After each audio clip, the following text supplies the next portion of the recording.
سلام دوستان، جمعی از دوستان پیرمردای امروزی جوانان سابق اینجا جمعه، جوانانی که یک روزی پر ادعا بینم، یک زمانی پر ادعا بینم، محل به محل غرق کردنم. امروز اینجا هنیشتنم، انتظار بابا شو بابا روز بابا. بعد خدمت شما که بیان این شالیزار داره در تفریح بهشون هستن، این شالیزار بهشون تفریح بهشون هستن. خدمت شما که این جوانای امروزی ما آقا شده بده بیه یا الان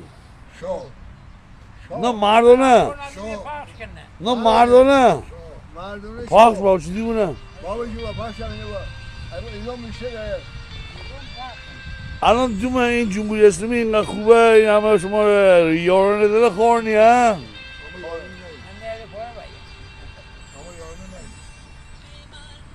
دوستان بینی دوستان خودش برای من قبول بگذاشته بارم برای پیرمردای ما که اون موقع انقلاب آقرن الان همه نارسینه آقا، برای نارسینه این تو مردی که میبدی میشه یک زمان شابی خب